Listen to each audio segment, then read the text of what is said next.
Silakan Bu. Ya. Bu. Sudah Bu. Materi kita hari ini adalah shape memory alloy. Anda tahu apa itu alloy? Paduan bukan ya, Bu? Alloy paduan. Nah, maksudnya paduan itu apa? Arti dari paduan?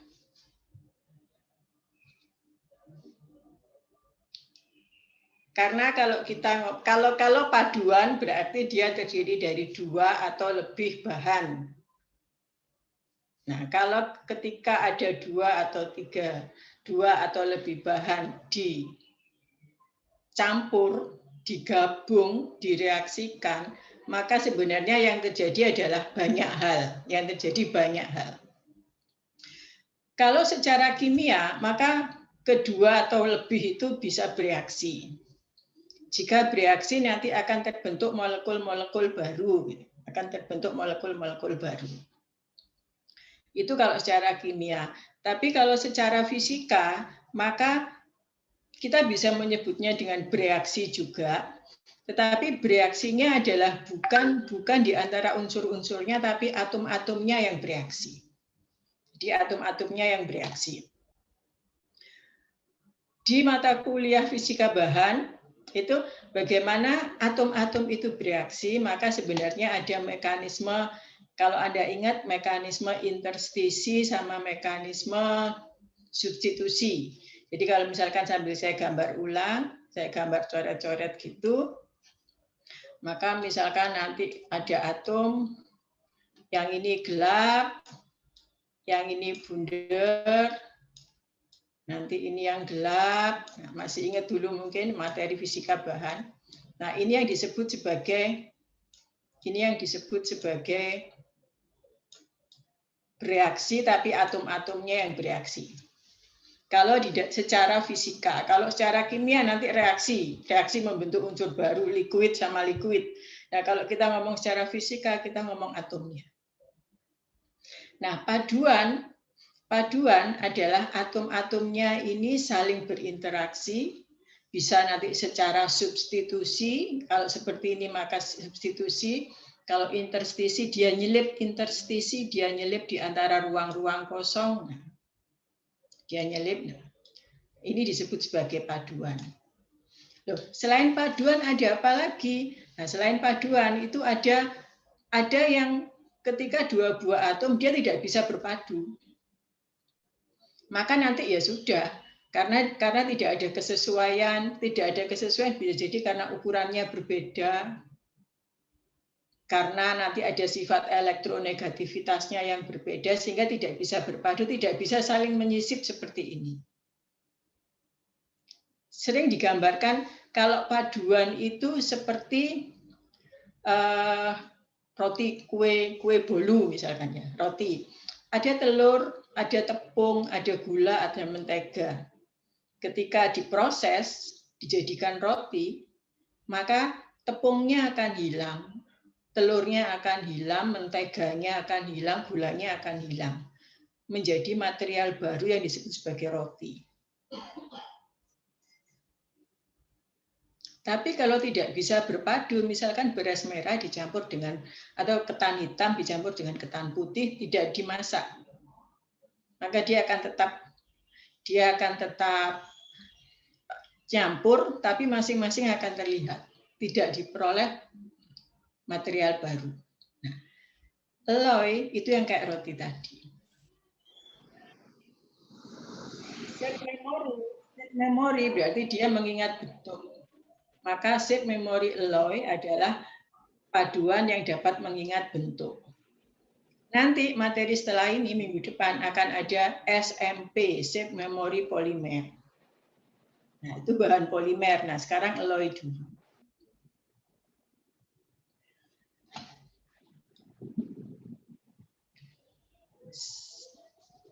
Ini bukan smart memory, tapi sebenarnya shape memory alloy itu ya. Adalah paduan logam yang dapat mengingat bentuk asli sebelum dideformasi, yakni mampu kembali ke bentuk asli tersebut dengan pemanasan. Kenapa dia berubah bentuk? Karena dia dideformasi, dia diberi gaya, diberi beban. tetapi kemudian dia akan berubah strukturnya. Kemudian ketika ada proses pemanasan, pemanasan itu bisa dipanaskan atau bisa didinginkan, artinya ada proses heat treatment, perlakuan panas, maka ternyata nanti bahan itu akan kembali ke bentuk asal, ke dimensi asal. Yang sering digunakan adalah ini nikel, titanium, nanti jadinya nitinol, ada CuZnAl, ada CuAl. Ada unsur-unsur istimewa yang sebenarnya dia sering digunakan sebagai SMA, yaitu nikel. Nikel itu sering muncul digunakan. Kemudian tembaga juga, Ti juga, kemudian aluminium. Kalau kita lihat, maka dia sebenarnya khusus untuk Cu sama aluminium untuk logam yang relatif lunak. Titanium sebenarnya relatif keras, tapi dia memang kalau titanium memang termasuk logam istimewa, dia punya banyak sekali keistimewaan. Di logam tersebut pada dasarnya dia akan mempunyai dua fasa stabil, yaitu austenit dan martensit. Masih ingat enggak waktu fisika bahan, austenit itu kalau digambar diagram fasa, misalkan kita ngomong baja ya, tapi nanti ini bukan baja. Austenit ada di mana, martensit ada di mana?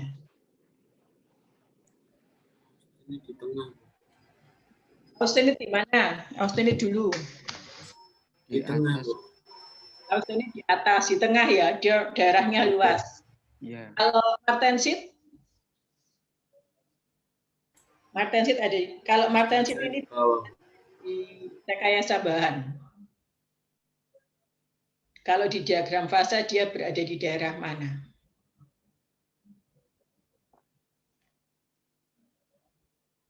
Nggak ingat. Jadi ada yang jawab? Di Bawah, Bu. Bawah. Bagian bawah. Kok jawabnya gak yakin ngono? Masih salah lu gak apa-apa. Nah, jadi secara umum SMA Shape Memory Law ini dia mempunyai dua fasa stabil, austenit pada suhu tinggi, martensit pada suhu rendah. Nah, dari sini aja udah kelihatan. Misalkan ini rendah, di sini rendah. Misalkan saya gambarkan di bawah rendah, di atas tinggi. Dari martensit menuju ke austenit berarti dipanasi, dia akan berubah. Kemudian didinginkan lagi, dia akan turun, berubah lagi jadi martensit. Panaskan lagi jadi austenit. Nah, begitu seterusnya. Perubahan bentuk terjadi karena perubahan fasa padat dari martensit dan austenit sehingga terjadi pengaturan kembali ke bentuk semula. Sifat tersebut disebut sebagai sifat superelastis atau pseudoelastis. Sejarahnya dimulai tahun 1932, SMA ini relatif baru, ditemukan abad 20-an, tahun 1932-an, menemukan sifat pseudoelastis pada paduan AuCD. Kemudian diteruskan lagi 49, ternyata selain pseudoelastis, dia juga memori efek, bisa mengingat kembali, jadi bisa kembali ke bentuk semula. Kemudian tahun 67 ada ini Naval Ordnance Lab ini, dia menemukan bahwa NiTi, nikel dan titanium, ini ternyata punya sifat memori efek juga. Akhirnya NiT ini disebut sebagai nitinol. Nitinol ini NiTi, nolnya ini Naval Ordnance Lab. Jadi nitinol ini singkatan karena dia yang pertama kali menemukan. Nama labnya masuk. Kemudian tahun 70-80 aplikasi SMA sebagai implan pada dunia medis, jadi pengganti tulang ataupun juga nanti kayak konektor, akhirnya mungkin terkenal sebagai pen. pada akhirnya kalau khusus nitinol ini memang banyak digunakan dalam aplikasi bidang medis. Konsepnya adalah dia memiliki dua fasa yang stabil, yaitu tadi dari austenit menjadi martensit, dipanaskan lagi austenit, didinginkan lagi martensit, begitu terus-menerus. Jadi ada dua fasa stabil. Kemudian mengapa sifatnya istimewa? Karena di dalam fasa martensit nanti ada dua kejadian perubahan. Ada dua keadaan yang di situ mempunyai sifat yang istimewa, berpengaruh pada sifat-sifat dari bahan SMA ini, yaitu twin sama detwin. Twin dari kata twin ini dari kata twin yang berarti kembar. Kalau nanti detwin berarti menghilangkan sifat kembar. Sifat kembar itu apa? Nanti akan dijelaskan. Konsepnya adalah transformasi fasa dari kedua kondisi tadi, dari kedua fasa itu. Tapi jadi sebenarnya meskipun sudah punya kondisi fasa stabil ini, tetap perlu ada pelatihan. Tetap perlu ada pelatihan. Jadi sebelum sifat SMA-nya muncul, maka bahan tersebut harus dilatih dulu supaya dia mengingat kembali.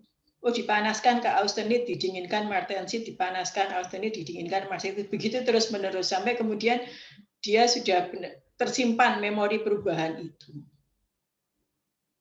Sudah tersimpan memorinya, maka nanti dia bisa dianggap sudah mempunyai sifat SMA. Bagaimana mekanisme secara struktur?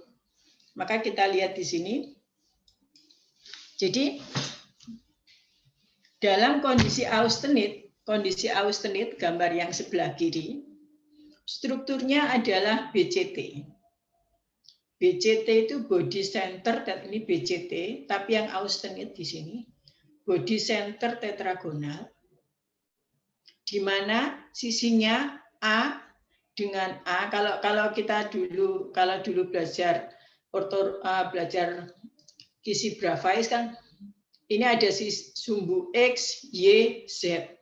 Sumbu X kisinya disebut A, sumbu Y kisinya disebut B karena berbeda, sumbu Z kisinya disebut C. Jika A, B, dan C berbeda, maka masing-masing namanya ya A, B, dan C. Nah, pada fase austenit yang awal ini, maka kisi-kisinya adalah A sama dengan A. Ini sama panjang di awal.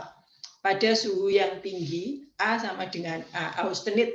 Jadi kalau Anda mengingat baja, maka posisinya di atas. Sedangkan sumbu C-nya, sumbu Z-nya C, karena dia lebih panjang. Ini adalah struktur tetragonal. Kubik yang tetragonal, jadi tinggi. BCT, body center, maka di ujung-ujungnya ada atom, dan di tengah-tengahnya, body center di tengahnya ada atomnya satu. Kalau FCC Anda masih ingat, maka nanti di sini ada. Di sini, di sisi setiap permukaan ini di tengah-tengahnya punya atom. Itu FCC, V center. Ini BCT. Nah, ketika ini didinginkan, maka yang terjadi apa? Ketika didinginkan, maka ada perubahan-perubahan energi. Atom-atom ini mengalami perubahan energi. Atom ini kan sebenarnya dia selalu dalam kondisi bergerak. Setiap saat atom-atom ini sebenarnya selalu dalam kondisi bergerak di tempatnya masing-masing. Nah, karena didinginkan, maka ada perubahan energi. Ternyata atom-atom ini bisa berpindah tempat. Bisa berpindah tempat digambarkan pada gambar sebelahnya. Yang ini masih kita lihat ada dua kubus secara dari gambar itu kita lihat ada dua kubus kiri dan kanan. Itu adalah kondisi awal ketika dia austenit.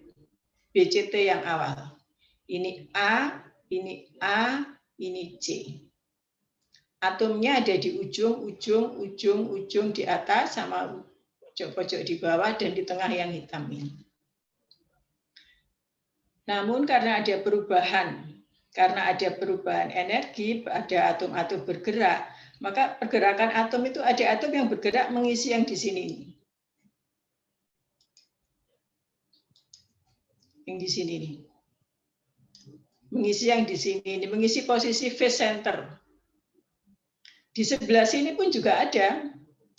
Jadi ada perubahan dari kondisi BC central body center menjadi phase center. Ini juga yang bagian sisi ini ada di sini. Ini juga atas. Berubah menjadi phase center. Nah, ketika yang atom-atom di phase center ini dihubungkan, ternyata dia membentuk sebuah struktur baru, sebuah sel kristal baru ini, yang di tengah ini. Di mana tidak lagi A sama dengan A, ini akan beda panjangnya. Sama sih sebenarnya, ini sama panjangnya. Panjangnya sama. Kan setengah dari diagonal bidang ini. Tapi nanti sudah bukan lagi ukuran ini, bukan lagi A. Dia kalau ini A berarti ini kan setengah A akar 2. Terus dibagi 2. Setengah kali setengah A akar 2 ini. Setengah A akar 2. Sementara C-nya tetap. Ukurannya berubah. Dimensinya berubah. Tetap, nah ini yang di tengah tadi, ini jadi body centernya sekarang. Kalau tadi body centernya yang di sini, yang hitam ini, sekarang yang baru body centernya ini. Struktur ini adalah miliknya Martensit BCT. Ini austenit BCT. Nah, sifat ini dapat balik. Ketika nanti dari kondisi Martensit ini dipanaskan lagi, maka nanti atom-atom ini akan pindah lagi. Balik ke posisi yang awal tadi. Balik yang posisi ini atau posisi yang ini. Begitu seterusnya. Dari sini ada yang mau ditanyakan? Halo? Saya, Bu. Ya, tanya apa? Permisi, Bu, itu berarti yang di phase-nya itu perubahan dari yang senternya, Bu, ya? Perubahan dari, ya. Dari sini bisa bergerak menuju ke sini, yang bawah juga. Tapi sebenarnya tidak selalu begitu. Bisa jadi dari luar, bisa jadi yang dari tempat yang lain juga. Karena kalau hanya dari senternya saja, maka nanti yang lainnya enggak. Karena senter kan cuma satu. Di sini kan cuma ada satu. Kalau dia ngisi ke yang phase yang lain, maka kurang kan? Maka kurang. Bisa jadi nanti yang ini, nah yang ini juga bisa pindah. Karena kalau ini diteruskan kan nanti enggak anu lagi. Perpindahannya tidak selalu dari center. Memang tapi kalau dulu dikatakan yang terdekat itu bergeser kemana.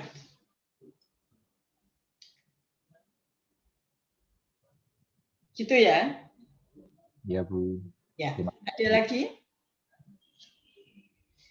Kalau tidak ada, saya lanjutkan.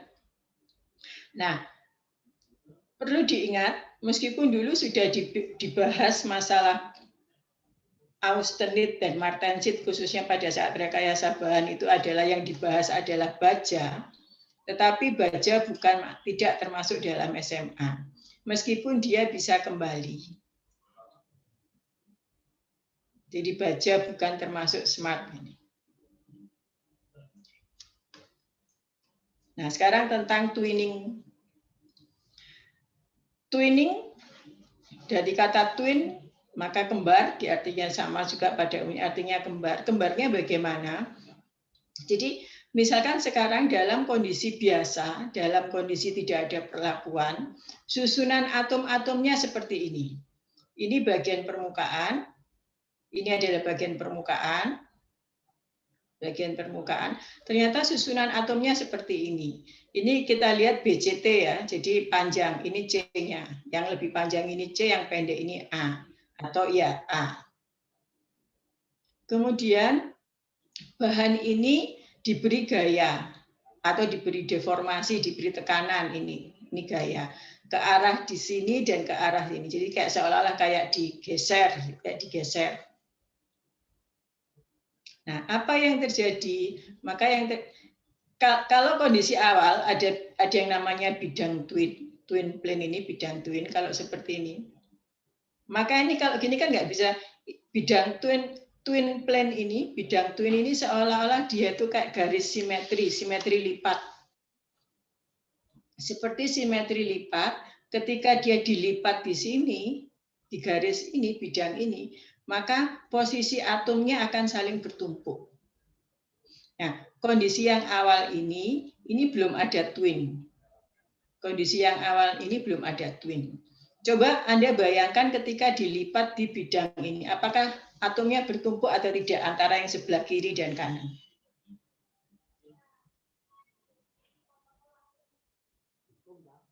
Numpuk atau tidak? Maksudnya melipat bagaimana, Bu?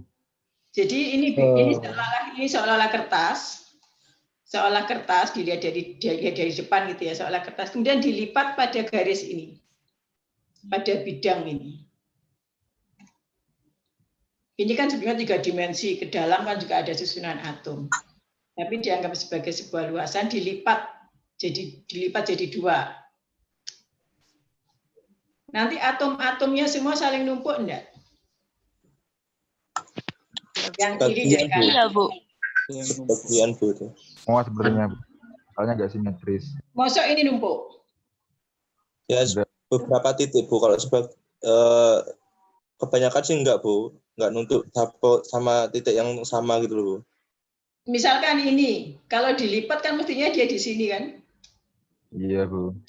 Yang ini kalau dilipat mestinya di sini. Iya. Yang lain enggak ada yang numpuk ini. Nah, kemudian diberi beban, diberi deformasi. Kita asumsikan deformasi yang bekerja dari yang sebelah sini. Sehingga dia karena diberi beban, diberi deformasi, dia akan bentuknya akan menggeser menjadi yang gambar sebelahnya.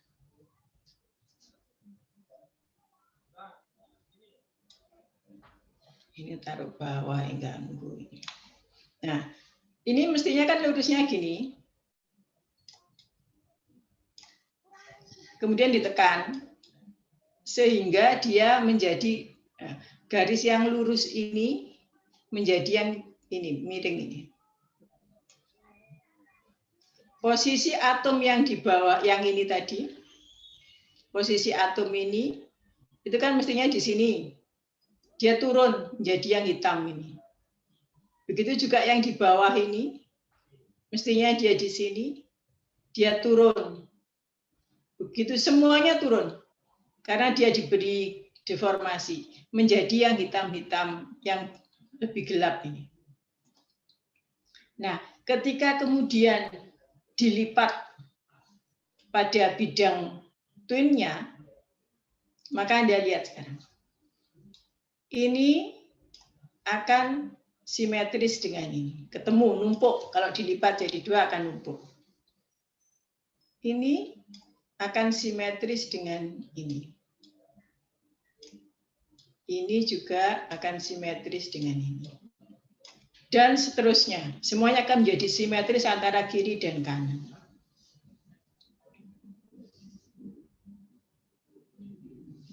Nah, jika beban yang diberikan ini pada satu gini ya, maka kan tidak semua. Maka ada bagian yang di sebelahnya lagi yang dia tidak mengalami perubahan bentuk. Jadi nanti ini akan diteruskan lagi. Nanti twinnya akan menjadi seperti ini. Nah ini. ketika dia terbentuk twin. Sifat yang begini, jadi bentuk twinnya dari yang, kalau ini cuma digambarkan pada satu twin saja, twin ini akan berulang di sebelahnya, dilipat lagi pada bidang ini, dilipat lagi pada bidang ini, maka nanti dia akan naik, akan begini, akan yang di sebelah ini dia akan twin, akan berpasangan, kembar dengan ini. Yang ini tadi akan kembar dengan ini. Begitu seterusnya yang ini akan kembar dengan ini. Nah, kalau digambar, nah menjadi seperti ini. Ini bisa ngelihat, tapi ngelihatnya ini begini, ke horizontal. Sifat twin ini, kenapa dia istimewa? Dengan susunan atom yang seperti ini, maka nanti sifatnya akan menjadi kuat dan keras dibandingkan dengan austenit. Karena austenit dengan struktur yang seperti ini relatif lunak. Martensit keras, karena itu sifat martensit. Kalau dulu masih ingat di kuliah rekayasa bahan, digambarkan di bawah, memang strukturnya kuat dan keras. Biru sama hijau, di gambar itu biru sama hijau, itu penjelasan yang tadi saya jelaskan bahwa ini bereaksi secara fisika, yang bereaksi atom-atomnya. Dia saling mengisi. Kalau seperti ini maka strukturnya substitusi. Nah, seringkali memang kalau pada material SMA nanti mekanismenya adalah mekanisme substitusi, di mana kedua atom tadi dia punya sifat yang hampir sama, ukurannya hampir sama, sifat-sifatnya hampir sama sehingga bisa menggantikan. Bukan interstisi. Kalau interstisi nanti misalkan ini semua hijau, kemudian ngisi kosong-kosong yang di sini. Itu adalah sifat twin. Sifat twin. Proses terjadinya twinning, twin itu bagaimana, itu seperti itu penjelasannya.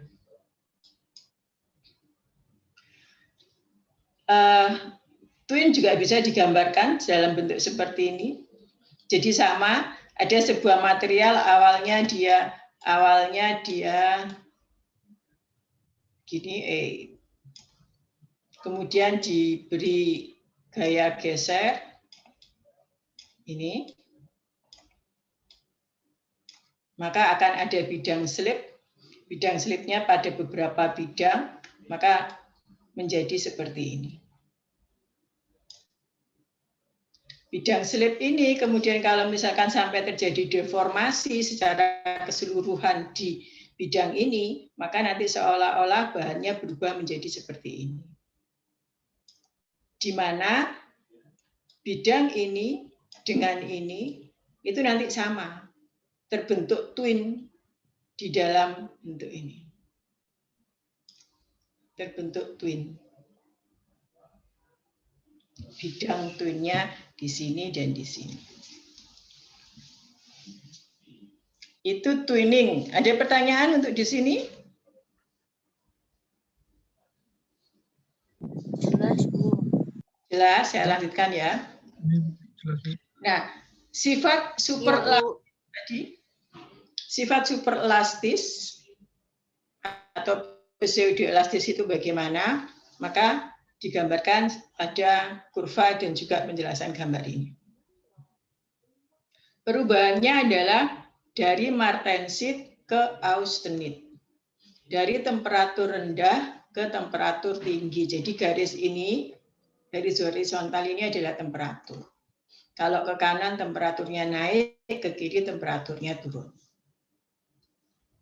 Kalau secara kurva digambarkan begini. Bagian atas ini berarti austenit, bagian bawah martensit. Yang austenit digambarkan dari yang garis yang biru, yang atas yang biru, dari titik 1. Ini adalah sumbu X. Sumbu X ini adalah perubahan fasanya, sedangkan sumbu Y ini adalah berapa fraksi yang sudah fraksi yang berubah. dimulai dari austenit, misalkan prosesnya pendinginan dulu. Prosesnya pendinginan dari austenit start,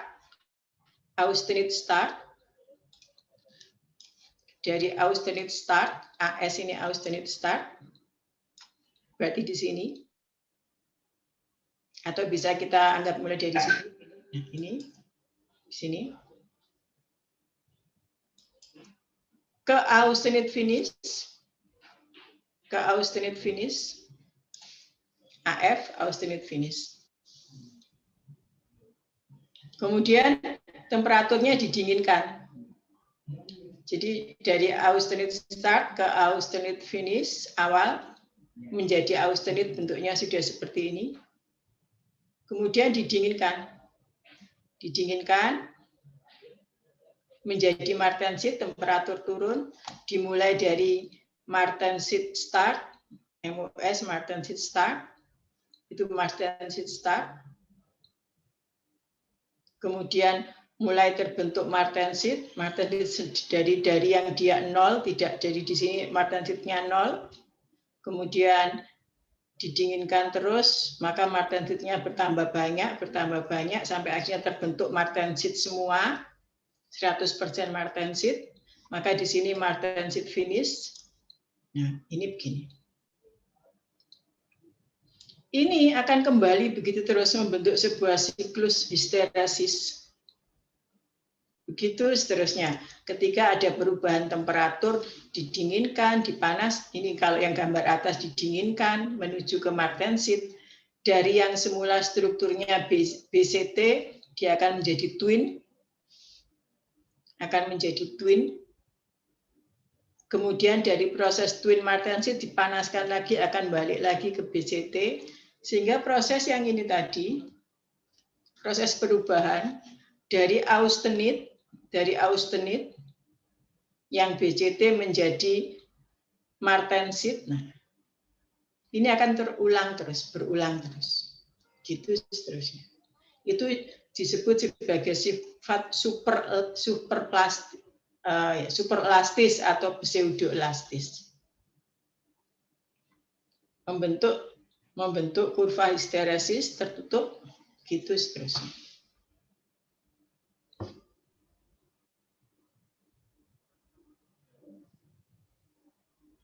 Sebenarnya ada rumus tapi dulu di sini kemarin tidak dimasukkan ya oleh tim teachingnya. Ada rumus berapa banyak nanti martensit yang terbentuk? Bahan ada. Nanti mungkin yang akan datang akan saya tunjukkan, saya tambahkan.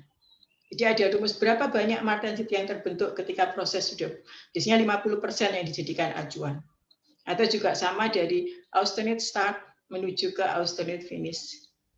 Di sini austenit start menuju ke austenit finish. Oke, itu sifat pseudoelastis. Nah, bagaimana struktur memorinya, ingat bentuknya. Ada proses twin, ada proses detwin.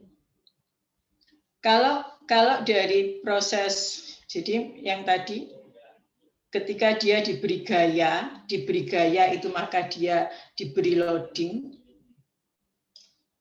Atau kita mulai dari austenit dulu. Kita mulai dari austenit. Austenit strukturnya BCT, masih teratur. Kondisinya lurus, digambarkan kondisinya masih lurus. Kemudian dia didinginkan. Proses pendinginannya bagaimana? Tadi di depan proses pendinginannya secara cepat. Didinginkan, maka dia strukturnya akan menjadi twin seperti ini. Martensit yang twin. Tetapi bentuknya masih lurus. Tapi dia punya perubahan sifat dari yang semula lunak menjadi keras dan getas. Kemudian dari martensit yang twin ini dia diberi loading, itu dia diberi gaya geser tadi yang diberikan. Ini bisa pendinginan, bisa pembebanan juga. Nah, kalau dalam hal ini dari austenit ke twinnya diberi proses temperatur pendinginan. Nah, dari twin Untuk menghilangkan twin-nya, maka disebut sebagai proses detwin. Jadi magnetisasi. Untuk lawannya kan demagnetisasi. Maka ini dari twin ini, untuk menghilangkan sifat twin-nya ini, maka nanti menjadi kondisi detwin. Itu diberi gaya juga. Bentuknya menjadi seperti ini. Tidak lagi kubus seperti awal. Tapi sebenarnya juga masih tetragonal. Tidak lagi kubus. Menjadi seperti ini. Kemudian ketika gayanya dihilangkan, unloading. Ketika loading ini maka bentuknya menjadi seperti ini, dia melengkung. Kemudian ketika gayanya dihilangkan, unloading, bentuknya masih tetap. Secara bentuk dia masih tetap, tapi strukturnya juga masih tetap.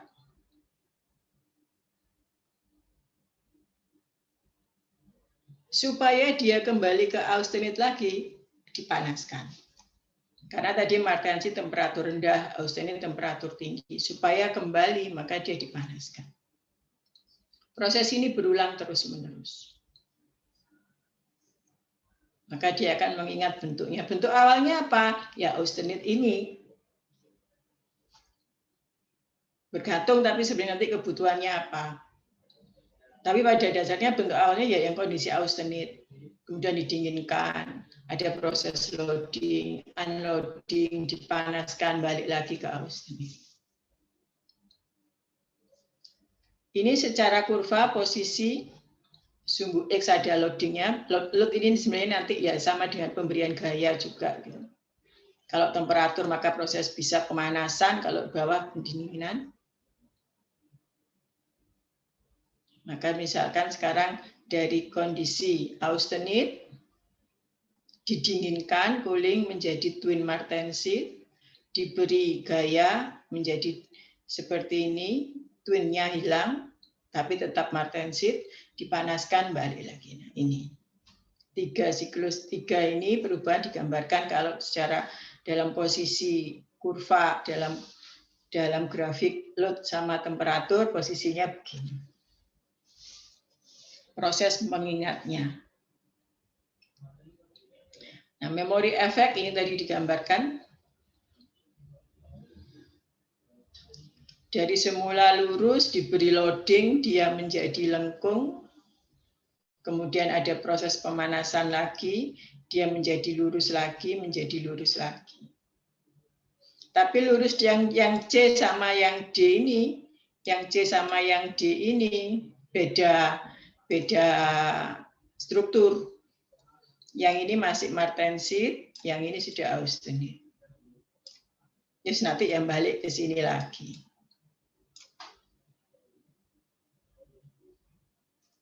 Kalau two way maka ini tidak langsung dari satu kali ini lengkungannya sekali langsung lurus, maka ini lengkungannya ada 2 atau 3 lebih gitu, dikatakan ada 2 atau 3 lebih. Baru setelah itu ini yang ke sini. Ini dalam kondisi seperti ini kondisi martensit.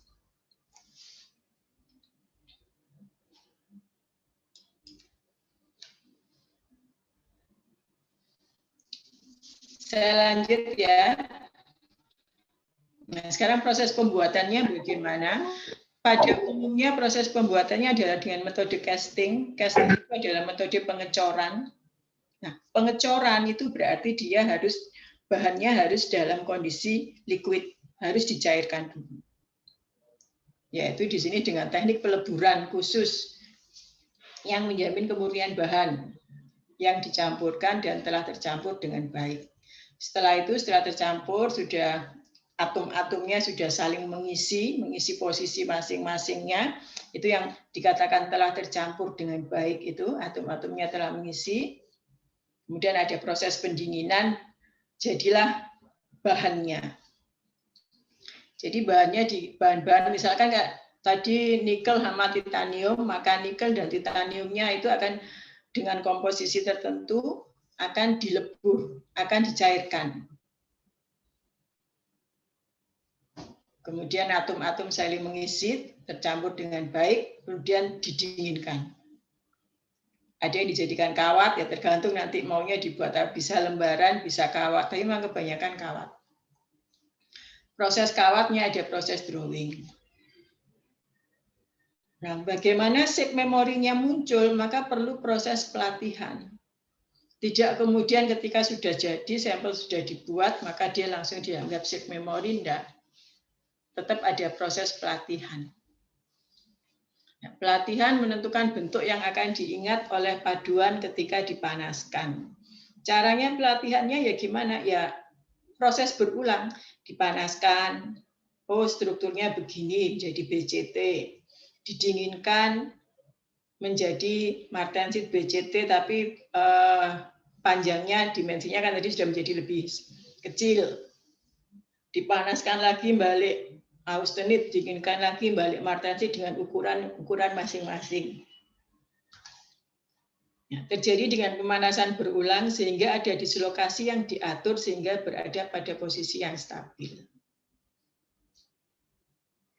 Bagaimana cara pembuatannya? Nah ini, untuk membentuk ke proses martensit itu, kalau di dalam dulu di materi heat treatment pada saat rekayasa bahan, maka sampel dalam kondisi panas didinginkan dengan pendinginan cepat, dengan proses quenching, bisa langsung dicelup dalam air atau langsung dikeluarkan diekspos ke udara. Jadi proses pendinginan itu kan kalau dulu di heat treatment ada beberapa jenis proses pendinginan. Ada pendinginan sempurna, misalkan dulu baja dipanaskan sampai suhu 1000 derajat Celcius. Kemudian didinginkan. Nah, pendinginan sempurna itu ketika sampel tetap berada di dalam furnace, tapi kemudian dari suhu sudah 1000, sudah homogen sampai panasnya ke dalam, kemudian oven dimatikan. Tetapi sampel tetap di dalam furnace, tidak dikeluarkan. Dibiarkan turun, temperatur dibiarkan turun sendiri. Nah, itu pendinginan sempurna atau pendinginan lambat. Tapi kalau pendinginan cepat, begitu dari suhu 1000, sampel dikeluarkan langsung diekspos ke udara terbuka suhu 30 derajat Celcius. Nah itu kan hanya terjadi dalam kurun waktu detik saja. Oven dibuka, sampel diambil, langsung dibawa keluar. Suhu 1000 ke 30 secara mendadak. Maka atom-atom di dalam bahan baja yang semula pada suhu 1000 itu kita anggap dia bergeraknya agak cepat karena energinya tinggi, tergetar bergerak, kemudian langsung diekspos pada suhu 30 derajat Celcius, suhu kamar, dia langsung seolah-olah seperti berhenti dengan posisi yang tetap. Itu kalau pendinginan udara. Tapi kalau ada lagi yang lebih cepat lagi, dicelup ke dalam air, lebih kaget lagi. Atom-atomnya tidak sempat menyesuaikan diri, tidak sempat menyesuaikan menempati posisi awal yang seharusnya. Sehingga tadi jadilah ke BCT yang semula di sisi mukanya tidak ada, menjadi di sisi mukanya menjadi ada. Karena dia nggak punya waktu yang cukup untuk menempati kondisi awalnya. Nah ini pendinginan cepat atau pendinginan udara. Jadi prosesnya yang penting adalah dia casting untuk proses peleburannya, kemudian yang kedua adalah proses pendinginan cepatnya. Jadi untuk proses pembentukannya. Kalau sudah jadi baru nanti pelatihan.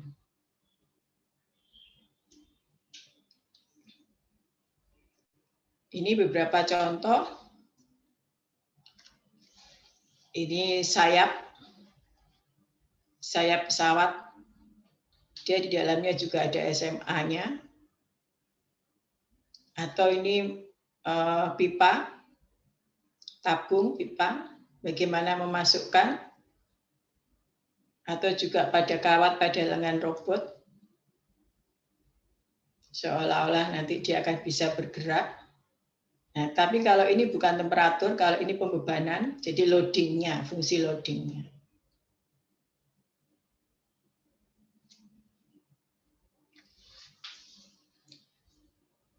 ada proses pelatihan yang berulang. Kemudian kalau misalkan kemudian diaplikasikan, maka nanti sampel itu bahan SMA ini pasti akan mengalami perubahan-perubahan tadi dari austenit, martensit, austenit, martensit. Perubahan yang berulang ini yang bisa jadi akan menyebabkan kegagalan. Kalau dulu, maka kegagalan itu bisa disebut sebagai fatigue. Nah, ini sebagaimana paduan yang lain, kegagalan terjadi karena adanya, bisa jadi karena retakan awal. Karena ada proses pendinginan yang cepat. Proses pendinginan cepat itu bisa jadi kayak pemicu terjadi retakan. Kemudian retakannya akan bergerak, menyebar. Karena dia kemudian kan nanti ada diberi loading terus-menerus berulang. Akhirnya retakannya bertambah panjang. Akhirnya ini terjadi kegagalan secara struktur. Atau secara fisik, karena ada ini. Karena mengalami perubahan beban yang berulang, maka material bisa lelah. Ya, tadi saya katakan fatigue tadi. Secara fisik, kelelahan yang dialami disebabkan oleh akumulasi kerusakan mikro selama mengalami beban berulang seperti yang terjadi. Jadi misalkan ini perubahan mikro itu seperti apa? Nah, perubahan mikro itu ya perubahan atom-atom ini. Atom-atom ini pertama posisinya seperti ini, kemudian didinginkan menjadi yang tengah ini, dipanaskan lagi menjadi yang ini, didinginkan lagi menjadi yang ini. Nah, suatu saat bisa jadi atom-atom itu karena dia lelah, dia tidak bisa menempati posisi ini lagi. Didinginkan ternyata tidak bisa menempati posisi martensit, dipanaskan ada yang tidak lagi mengisi posisi austenit. Nah, itu dikatakan sebagai lelah tadi. Kerusakan mikro. Maka secara struktur posisi-posisi atomnya kemudian bisa menjadi keretak, itu akan berubah. Kalau secara fungsional, maka karena strukturnya sudah tidak lagi sesuai, maka dia tidak bisa lagi bekerja seperti yang diinginkan. Jadi tidak rusak secara fisik, hanya kehilangan kemampuan mengingat atau kemampuan superelastisnya. Anda sudah capek, gak iso sinau maneh, dikasih materi apapun wis gak iso, stres ya. Sekarang minggu keberapa ini? Minggu ke-6. 2 minggu lagi UTS ya? Ya, Bu. 2 minggu lagi UTS. Sekarang waktunya kuis. Jangan khawatir, kita nggak ada kuis. Tapi bikin tugas, bikin proposal. Proposal PKN. Ya, Bu. Wes siap. Cuman saya juga masih belum koordinasi dengan tim lain. Apakah nanti proposal PKN-nya itu kelompok atau perorangan? Bisa jadi perorangan. Jadi setiap mahasiswa harus membuat. Supaya nilainya juga perorangan. Secara fungsional, maka beban mekanik maupun termal, karena tadi mekanik itu loading, termal tadi pemanasan, pendinginan, yang berulang diterima dapat memicu pergeseran dislokasi. Dislokasi itu cacat garis. Cacat garis itu jadi kalau misalkan ini sebenarnya dia terdiri dari atom-atom. Gini. Mestinya ada gambar ini ya.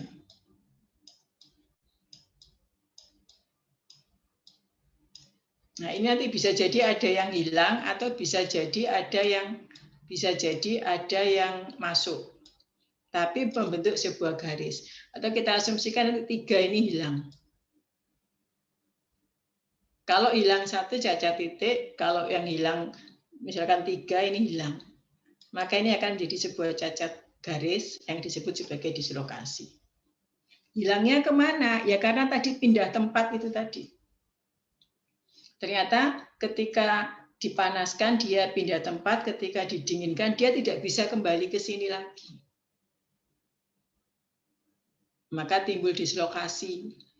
memicu pergeseran dislokasi sehingga mengalami perubahan struktur mikro, sehingga transformasi fasanya tidak lagi reversibel. Sehingga wes ini pertama kosong, dipanaskan lagi, nggak bisa balik ke austenit lagi. Begitu seterusnya. Itu kegagalannya. Salah satu contohnya adalah nitinol. Ini sering digunakan di dalam bidang medis. Jadi nitinol, nikel, titanium, ini nama labnya, Naval Ordnance Laboratory nama labnya. Sehingga terkenal sebagai nitinol. Adalah paduan dari nikel dan titanium, atau titanium nikel. Dia memiliki sifat pemulihan tegangan dan regangan pada perubahan tertentu. Nanti bisa kita lihat pada diagram fasanya. Secara umum dia punya sifat listrik yang baik. Artinya berarti dia punya daya sifat konduktor. Dia juga mempunyai sifat mekanik yang baik. Sifat mekanik yang baik itu dia kuat, tapi dia juga ulet. Kuat tapi ulet. Kuat itu tidak mudah patah. Ulet itu kalau misalkan dibentuk, ditekuk-tekuk gitu dia bisa menyesuaikan. Terus umur kelelahan bahan lama. Artinya meskipun nanti dia diberi proses berulangnya dalam kondisi yang lama, nah itu nanti dia relatif kuat, meski umurnya lama. Berulang, panas, dingin, diberi beban, unloading, loading, unloading, gitu dia relatif kuat. Serta dia memiliki ketahanan korosi yang tinggi, karena nikel itu punya sifat tahan korosi. Kalau titanium memang juga karena temperaturnya tinggi, jadi dia tahan korosi. Cara kerjanya bagaimana? Ya sebenarnya cara kerjanya dari martensit ke austenit tadi. Suhu kamar berada dalam fase martensit. Kemudian dapat kembali ke bentuk semula dengan memberikan stimulus termal. Sehingga berubah dari martensit ke austenit. Kemudian dari austenit menjadi martensit lagi ketika didinginkan. Ya wis gitu aja cara kerjanya. Nah, kalau digunakan sebagai bahan aktuator, sebagai bahan penggerak, maka dapat mengalami regangan sampai 5%. Regangan dari dimensi awalnya sebesar 5%. Ini relatif kecil, gitu. Relatif kecil artinya dalam batas yang tidak akan mengalami perubahan sifat. Bagaimana diagram fasanya? Nah ini. Jadi sebelah kiri adalah titanium. Misalkan sebelah kiri titanium, maka titanium 100%. Sebelah kanan adalah nikel 100%. Nitinol berada pada daerah ini. Nitinol yang punya sifat SMA berada pada daerah ini. Yaitu sekitar 40 berapa ini? 40-an sampai sekitar 59 ya, sekitar 49 sampai dengan 59-an. Nitinol berada di daerah ini. Yang lainnya juga TINI, tapi bukan yang punya sifat SMA. Titik lelehnya ini, titik lelehnya sebenarnya dari mana maka ini. Cuman pada kondisi diambil satu nilai, maka pada suhu 1310, densitasnya, dia punya resistivitas listriknya sekian, modulus elastisitas, jadi kalau kita lihat sifat-sifatnya relatif kita dikatakan di nilai-nilai ini adalah nilai-nilai yang istimewa.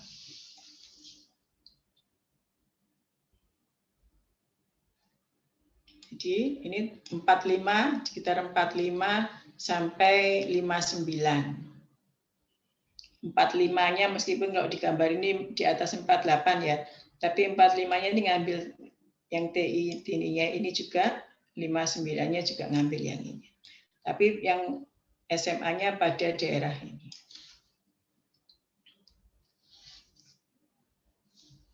Keistimewaan nitinol, dia ulet Jadi ulet itu misalkan ditarik di dalam itu tidak mudah patah. Dia tahan korosi, punya tahan korosi karena titanium itu jadi material-material yang punya temperatur leleh tinggi dia akan relatif tahan korosi. Dia punya sifat mekanik yang baik, di samping ulet dia juga keras, kuat. Punya ketahanan listrik yang relatif tinggi. Dan yang penting ada yang keempat ini. Dia punya stabilitas sifat ingat bentuk yang lebih baik. Jadi shape memorinya itu lebih baik. Sehingga ini digunakan atau dioperasikan pada temperatur yang lebih tinggi tanpa menimbulkan degradasi terhadap sifat shape memorinya. Ini sebagai kawat, dalam bentuk kawat. Nanti ini akan berubah ketika misalkan dia digunakan sebagai spiral, maka dia akan berpengaruh pada konstanta begasnya. Nah, konstanta begas F sama dengan min Kx, kalau Anda ingat K-nya itu konstanta begas. Ketika dia misalkan dari austenit, maka K-nya berbeda. Menjadi martensit, K-nya akan berbeda. Dipanaskan jadi austenit lagi, nah konstanta begasnya akan berubah-ubah ketika dia sebagai konstanta begas. Atau misalkan kalau sebagai pen atau stand gitu ya, sebagai kawat, nah, kawat yang dia kayak di nyambung gitu, karena ini ada retak, jadi ada tulang, ini retak, ada retak, supaya nyambung antara dua bagian ini, maka ini diikat ini. Nah, bayangkan kalau misalkan bahan nitinol ini dia nggak tahan korosi, bercampur dengan darah, bercampur dengan daging, maka akan merusak. Nah, ini digambarkan ini. Bentuknya seperti ini. Diselipkan di sini menggambarkan. Dan dia juga harus kuat karena dia mampu menembus tulang. Tulang strukturnya kayak keramik. Keramik kan juga keras. Maka dia harus bisa menembus ini. Maka dia juga harus punya sifat mekanik yang lebih baik.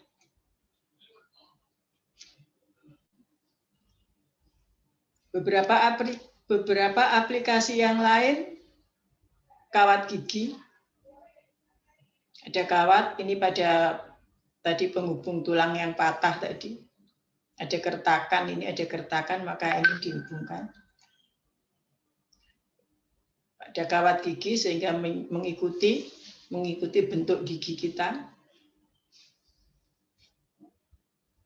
Super elastis, tahan korosi meskipun kena air liur. Itu adalah contoh nitinol. Oke, untuk materi SMA, ada yang mau ditanyakan? Kalau misalnya benda itu sudah lelah, berarti bisa dilatih lagi atau harus diganti yang baru? Biasanya kalau untuk material yang sudah ini dia diganti yang baru. Biasanya harus diganti yang baru. Kalau yang sebenarnya bisa juga nanti ada proses annealing. Jadi kalau dulu kita belajar bahan, ada proses heat treatment, ada proses mengembalikan sifat material, ke sifat awal, yaitu dengan cara pemanasan, heat treatment, atau annealing. Sebenarnya bisa juga. Tetapi ketika bahan ini, ketika untuk SMA, biasanya nanti dia diganti bahan baru. Takutnya bukan hanya perubahan struktur, tapi juga perubahan fungsi tadi. Bisa jadi strukturnya berubah, dikembalikan.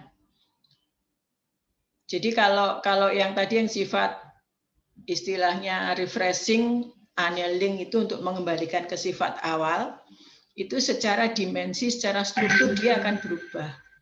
Tetapi apakah secara fungsi dia juga akan kembali? Nah, itu yang masih belum bisa diketahui. Jadi artinya akhirnya lebih memilih untuk diganti yang baru karena diharapkan fungsinya tetap seperti awal. Takutnya ada degradasi terhadap sifat chip memorinya. Karena kan harus melatih, kayak ada pelatihan ulang lagi. Jadi biasanya diganti yang baru. Ya, terima kasih. Yang lainnya lagi? Saya Ibu ingin bertanya. Ya, silakan. Ya, tadi telah disebutkan oleh Bu Dia bahwa sifat materi dari SMA ini kuat dan ulet begitu, Bu ya. Iya. Yang ingin saya tanyakan ketika materi SMA ini jadi itu sifatnya austenit atau mastenit, Bu ya? Jadi sebenarnya SMA itu begini. Dia bisa berubah dari kondisi austenit ke martensit. Bergantung pada nanti kondisi yang diinginkan bagaimana. Gitu. Ada dua yang berpengaruh, yaitu tadi faktor temperatur untuk merubah dari dari austenit ke martensit, itu strukturnya. Dari austenit ke martensit atau dari martensit ke austenit, itu yang berpengaruh adalah faktor temperatur thermal. Tetapi ada lagi yang tadi yang jangan lupa yang faktor twin, faktor kembar tadi. Nah, ketika faktor twin yang berpengaruh adalah faktor loading pembebanan. Faktor loadingnya. Nah, faktor loading itu pembebanan itu dalam rangka apa? Ketika dia harus bergerak pada posisi yang semula lurus, tadi yang perubahan. Nah ini, ketika perubahan struktur martensit ke austenit thermal, dari sini ke sini thermal, struktur berubah. Tetapi ketika bentuk berubah, maka ini faktor loading. Dari lurus menjadi lengkung, maka dia akan bisa berubah ketika ada faktor loading. Sehingga kalau pertanyaannya adalah, dia sebenarnya martensit atau austenit? Ya, dalam kondisi dua-duanya, bergantung dia nanti pada kondisi apa. Ketika dia bergerak, maka dia dalam posisi twin. Ada beban kan? Twin. Nah, kalau twin itu selalu dalam kondisi martensit. Tapi misalkan ketika dia sedang tidak sedang digunakan dalam kondisi yang lurus, maka dia berada pada fase austenit. Gitu ya? Iya, Bu. Setelah saya cari contoh dari aplikasi penggunaan SMA ini, Bu, saya menemukan aplikasi dari Nitinol gitu. Itu ada seperti klip gitu, Bu ya. Klip. Kemudian ada spring. Nah, itu berarti dia termasuk yang twin dan materinya martensit gitu, Bu. Oke, jadi yang klip sama pegas tadi, nah ini, ya. Klip itu seperti ini. Klip itu seperti ini, kalau yang pegas tadi, nah ini. Ketika pada kondisi dia diberi beban, maka dia posisinya adalah pada martensit. Karena tidak ada perubahan temperatur. Jadi dia martensit. Begitu juga ini, ketika tulang itu mengalami pergerakan, misalkan karena tulang kan apalagi kalau pada persendian kakinya ditekuk, atau misalnya kalau kaki ya, atau pada tulang dia harus mengalami pergerakan ditekuk-tekuk, maka itu kita asumsikan adalah sama dengan analog dengan pembebanan. Maka yang bekerja di situ adalah kondisi martensit, twin, terjadi twin. Itu juga yang pada saat gas itu. Baik, Bu, terima kasih penjelasannya, Bu. Oke, yang lain lagi?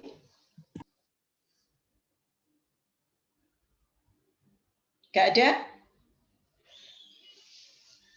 Bisa dipahami? Bisa, Bu. Oke, kalau misalkan tidak ada pertanyaan, boleh kuliah saya akhiri sekarang ya?